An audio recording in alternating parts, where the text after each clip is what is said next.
இருக்கிறார் சரிங்களா. அவருக்கு ஒரு பணி என்ன கொடுத்துருக்கிறாருன்னா, திருப்பணி. இந்த கோயிலுக்கு யார் யாரெல்லாம் வராங்களோ, எந்த நோக்கத்தோடு வராங்களோ, என்னென்ன பொருள் எடுத்துன்னு போகிறாங்களோ, அந்த கணக்கை வந்து அவர் எழுதி வைக்கிறது தான். யார் இன்னைக்கு இவன் வந்தான், இவனை இத்தனை தடவை கூப்பிட்டான், இத்தனை கதை பேசினான், தேவையில்லாத கதை பேசினா, ஏதோ ஒரு பொருளை எடுத்துன்னு போயிட்டான் அப்படின்னு கணக்கு எழுதுறது தான் அவருடைய வேலை. நீங்கள் அவர்கிட்ட போய் வணங்கும்போது, நான் இந்த கோயிலேருந்து எதுவுமே எடுத்துன்னு போகலை அப்படின்னு கையை இப்படி தேய்ச்சி காட்டுறதுக்கு தான் சான்றோர்கள் செய்தாங்க. ஆனால் அதை வந்து பின்னாடி பார்க்குற மக்கள் என்ன பண்ணாங்க, கை தட்டி, ஓ இவர் வந்து காது கேட்காது சாமி, கை தட்டிட்டு போகிறாங்க. இது அபச்சாரம். அவருடைய தவம் நம்மளால் கெட்டு போகக்கூடாது, கெடாது. அவங்களாம் தவசிங்க, அவங்களாம் சீவமுக்தர்கள். நம்ம தட்டுறதுனால அவங்களுடைய தவம் கலையாது. ஆனால் நம்மளுடைய செயல் வந்து நம்மளுக்கு தீங்கு தரும் சரிங்களா. நம்மளுடைய செயல் நமக்கு தீங்கு தரும். அதனால் அவர் வந்து அவரை வணங்கும் போது இந்த கோயிலுக்கு வந்தது அவர் ஒவ்வொருத்தரும் என்னென்ன செய்கிறாங்கன்னு கணக்கு எழுதுறது தான் அவருடைய வேலை. அப்போது அதனால் திருநீரை எடுத்துன்னு போகக்கூடாது அப்படின்னு சில பேர் வந்து திருநீர் அங்கேயே எங்கன்னா தூணில் கொட்டிட்டு போயிடுவாங்க. அது சிவனுடைய செல்வம் சரிங்களா.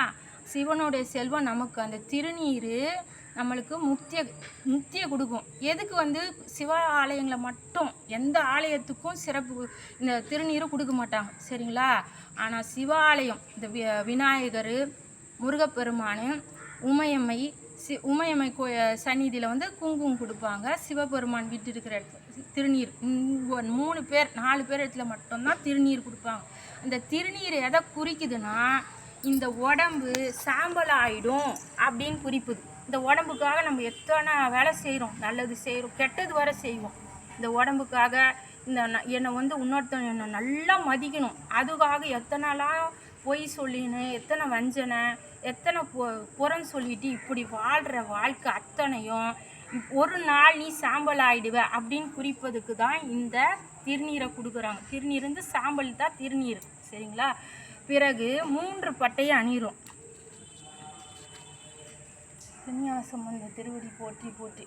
இந்த 3 பட்டையை அணிவது எதுக்காக அப்படின்னா, இப்போ இந்த 3 பட்டை எது குறிக்குன்னா, ஆன்மாவில் இந்த 3 கீற்றா திருநீரை அணிகிறோம். ஆன்மாவுக்கு தான் அணிகிறோம். இந்த உடம்பு வந்து திருநீராக போகுதுன்ற சொல்கிறதுக்கு தான் இந்த உடம்பு மேலே இந்த சாம்பலை பூசுகிறோம். அதனால் இந்த சாம்பலாக போகிற இந்த உடம்புக்காக நீ எந்த தீங்கும் செய்யாத, பாவ செயலும் செய்யாதன்னு குறிப்பதுக்கு தான் சிவபெருமான் இந்த பெரும் செல்வத்தை கொடுக்குறாரு. அதை எடுத்துன்னு போய் நீங்கள் தூணில் கொட்டாதீங்க. எடுத்துன்னு போய் வீட்டில் வச்சு குழந்தைங்களுக்கும் நீங்களும் நாள்தோறும் எழுந்துக்கும் போதும் தூங்கும் போதும் எழுந்துக்கும் போதும் என் திருநீரை பூசி அதுக்கு. அதனால தான் திருமந்திரம் நம்முடைய திருமூல நாயனார் சொல்லியிருக்கிறார், கங்காலும் பூசும் திருநீற்றை மங்காமல் பூசுவை யாமாகில் தங்கா வினைகளும் சாரும் சிவகதி சிங்காரமான திருவடி சேர்வரே. இதுக்கு என்ன பொருள்னா, மங்காமல் அந்த திருநீர் பூசிகிட்டே இருக்கணுமா. கலையாமல் யாரெல்லாம் பூசின்னு இருக்கிறாங்களோ அவங்களுடைய வினையை வந்து சாமி அழிச்சிடுவாராம். அப்படி அழிச்சிட்டு திருவடி வந்து அந்த அழகான திருவடியை போய் சேர்ந்துடுவாங்க, இந்த பிறவிலே சேர்ந்துடுவாங்கன்னு உறுதியாக சொல்கிறார். அப்போ அந்த திருநீர் இல்லா நெற்றிப்பால் அப்படின்னு அவ்வை பாட்டி சொல்லியிருக்காங்க. ஒவ்வொரு சான்றோரும் ஒவ்வொரு வாக்கும் அந்த பொன் ஏட்டில் பதிக்கக்கூடிய ஒவ்வொரு எழுத்து நம்ம மனசில் பதிய வைக்கணும். ஒவ்வொரு எழுத்தையும் அப்போ திருநீர் இல்லாத நெற்றி பால்ட்டாரு இவர். திருநீர் மங்காமல் பூசினா வினையெல்லாம் ஓடி. அதை பூசுறதுக்கு என்ன வெக்கம் சொல்லுங்க. மற்ற சமயத்துக்காரெல்லாம் அவனுடைய சமயத்தை பிரகடனமாக தெரிவிக்கிறான், நான் இந்த சமயத்துக்காரன். நம்ம திருநீர் பூசுவது வெக்கப்படுறதுன்னா நம்ம வினை இன்னும் ஒழியலன்னு அர்த்தம்.